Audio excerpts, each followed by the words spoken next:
کتاب الشفا سے آج کا خاص وظیفہ تمام امت مسلمہ کے لیے اور خصوصاً ان پریشان حال لوگوں کے لیے خاص طور پر کہ جو زندگی سے مایوس ہو چکے ہوں، جو اپنے معاملات کے حوالے سے مایوسی کا اظہار کرتے ہوں، حالانکہ مایوسی بھی گناہ ہے، تو وہ یہ وظیفہ لازمی پڑھیں۔ اس کے لیے اس وظیفے کے ساتھ درود پاک کی کثرت کوشش کی جائے۔ کوئی سا بھی درود پاک صلی اللہ علیہ وآلہ وسلم، یہ بھی درود پاک ہے، اور درود ابراہیمی پڑھا جا سکتا ہے، کوئی سا درود پاک پڑھا جا سکتا ہے۔ اللہم صلی علی سیدنا محمد وعلی آلہ واصحابہ وبارک وسلم، یہ بھی پڑھ سکتے ہیں۔ تو لاجواب تسبیح، کثیر الفوائد تسبیح، یعنی ایسی تسبیح، ایسا وظیفہ جس کا کوئی جواب نہیں، جس کا کوئی ثانی نہیں، اور کثیر الفوائد تسبیح، یعنی ایسا یہ وظیفہ ہے، ایسی تسبیح ہے، ایسی حمد ہے اللہ کی کہ کثیر الفوائد ہے، ایک فائدہ نہیں، دو فائدے نہیں، 10 فائدے نہیں، کثیر فائدے ہیں اس کے، دین دنیا آخرت کے، ہر معاملے کے، جس مقصد کے لیے پڑھیں، جس نیت سے پڑھیں، اللہ پر پختہ یقین رکھتے ہوئے پڑھیں، انشاءاللہ اللہ سبحانہ وتعالی وہ حاجت پوری فرما دے گا۔ رزق کے لیے پڑھیں، رزق میں برکت ہوگی، جان مال عزت آبرو کی حفاظت کے لیے پڑھیں، انشاءاللہ حفاظت ہوگی۔ شیطان کے شر سے حفاظت کے لیے پڑھیں، انشاءاللہ شیطان کے شر سے حفاظت ہوگی۔ قرض کی ادائیگی کا معاملہ، اس کے لیے پڑھیں، اللہ سبحانہ وتعالی قرض کی ادائیگی کے خود غیب سے اسباب مہیا فرما دے گا۔ تو یہ سبھی معاملات کے لیے آپ پڑھ سکتے ہیں، اور خصوصاً یہ حدیث مبارکہ میں آقا کریم صلی اللہ علیہ وآلہ وسلم ہی سے یہ آپ ہی کی ارشاد فرمودہ دعا بھی ہے، تسبیح بھی ہے، وظیفہ بھی ہے، اور ایک ایسے صحابی رضی اللہ عنہ کہ جو آقا کریم صلی اللہ علیہ وآلہ وسلم کی بارگاہ میں اس حالت میں حاضر ہوئے کہ وہ بظاہر دنیا سے بہت پریشان تھے، دنیا کے معاملات سے بہت پریشان تھے، تنگ دستی کے حوالے سے بہت پریشان تھے کہ کھانے پینے کے لیے، رہنے سہنے کے لیے، زندگی گزارنے کے لیے ظاہری اسباب نہیں ہیں۔ تو ان کے حوالے سے جب انہوں نے یہ عرض کیا تو آقا کریم صلی اللہ علیہ وآلہ وسلم نے جو وظیفہ، جو تسبیح بیان ارشاد فرمائی، اگر یہ آج بھی کوئی بھی مفلوق الحال، پریشان حال، قرض کی ادائیگی کرنے والا، کسی بھی پریشانی میں گھرا ہوا شخص، تنگ دستی کا شکار، خاص طور پہ رزق کی کمی ہے، رزق میں برکت نہیں ہے، تنگ دستی ہے، ظاہری اسباب نہیں ہیں زندگی گزارنے کے، تو ان کے لیے یہ آج کا خاص وظیفہ سیدنا عبداللہ بن عمر رضی اللہ عنہما سے روایت ہے۔ سیدنا عمر فاروق اعظم رضی اللہ عنہ کے صاحبزادے ہیں، اور عظیم صحابہ کرام علیہم رضوان میں بھی شامل ہیں، اگرچہ آقا کریم صلی اللہ علیہ وآلہ وسلم کی ظاہری حیات مبارکہ میں تھوڑے کم عمر تھے، لیکن آقا کریم صلی اللہ علیہ وآلہ وسلم کی بارگاہ میں حاضر ہوا کرتے تھے، بہت سی احادیث مبارکہ روایت کیں، بہت بڑے فقیہ تھے، بہت بڑے عبادت گزار تھے، دنیا سے لا تعلقی اختیار کرنے والے تھے۔ آپ فرماتے ہیں کہ ایک صحابی، اور یہ حدیث پاک موطا امام مالک، یہ جو احادیث مبارکہ کی پہلی کتابیں ہیں، حتیٰ کہ صحیح بخاری سے بھی پہلی،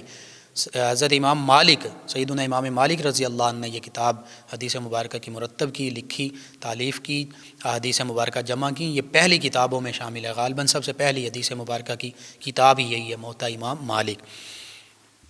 تو سیدنا عبداللہ بن عمر رضی اللہ عنہما فرماتے ہیں کہ ایک صحابی رضی اللہ عنہ نبی رحمت صلی اللہ علیہ وآلہ وسلم کی خدمت اقدس میں حاضر ہوئے اور عرض کی، یا رسول اللہ صلی اللہ علیہ وسلم، دنیا نے مجھ سے پیٹھ پھیر لی ہے، یعنی میرے مسائل بہت زیادہ ہیں، آمدنی کے وسائل کم ہیں یا بالکل نہ ہونے کے برابر ہیں، دنیا نے پیٹھ پھیر لی ہے، یعنی دنیا مجھ سے دور ہو چکی ہے، دنیا کے مال اسباب، کھانا پینا، رہنا سہنا، جو بھی ظاہری اسباب ہوتے ہیں، روپیہ پیسہ، یہ مجھے میسر نہیں ہیں۔ تو رسول اللہ صلی اللہ علیہ وآلہ وسلم نے ارشاد فرمایا، کیا وہ تسبیح تمہیں یاد نہیں جو ملائکہ اور ساری مخلوق کی تسبیح ہے، جس کی برکت سے انہیں روزی دی جاتی ہے؟ یہ آقا کریم صلی اللہ علیہ وآلہ وسلم کا فرمان مبارکہ آپ نے اپنے صحابی رضی اللہ عنہ، جنہوں نے یہ شکایت کی کہ دنیا نے مجھ سے پیٹھ پھیر لی ہے، اس کا مطلب یہ ہے کہ دنیا مجھ سے منہ موڑ چکی ہے،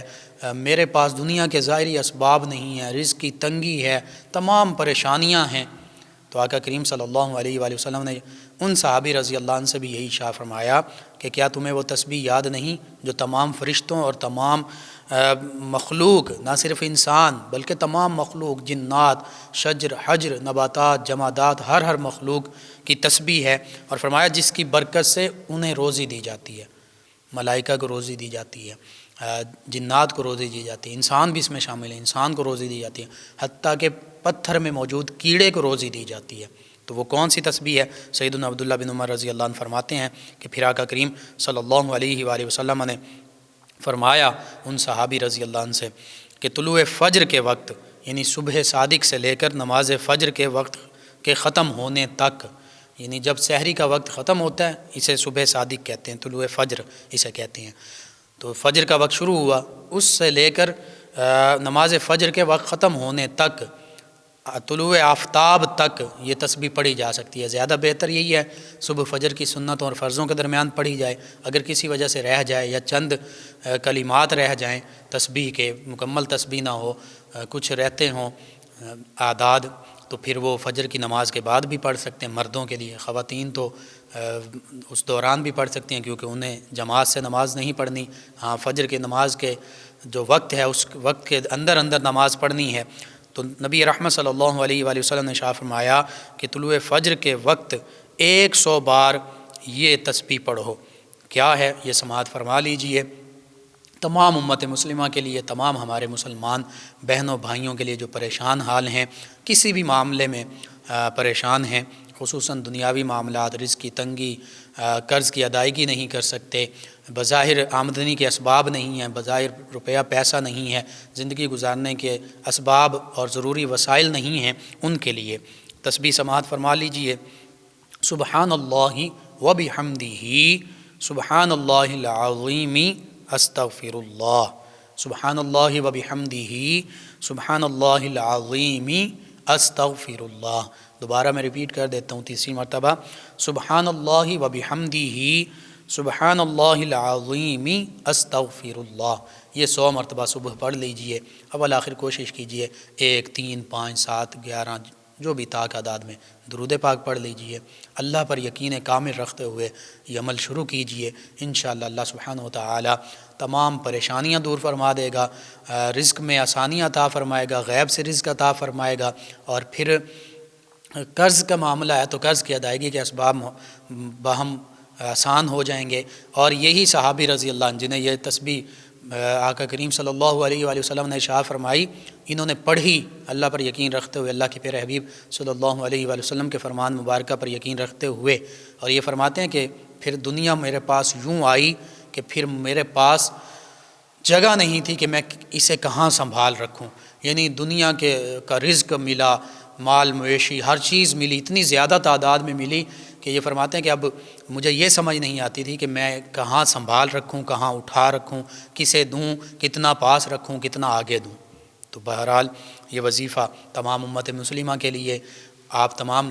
ویورز لسنرز کے لیے، آپ خود اس کو اپنے معمول کا حصہ بنائیے، اپنے دوست احباب، رشتہ دار، اعزاء اقرباء، پڑوسیوں، محلے داروں تک پہنچائیے، امت مسلمہ تک پہنچائیے۔ میرے آپ کے ہمارے بتانے سے اگر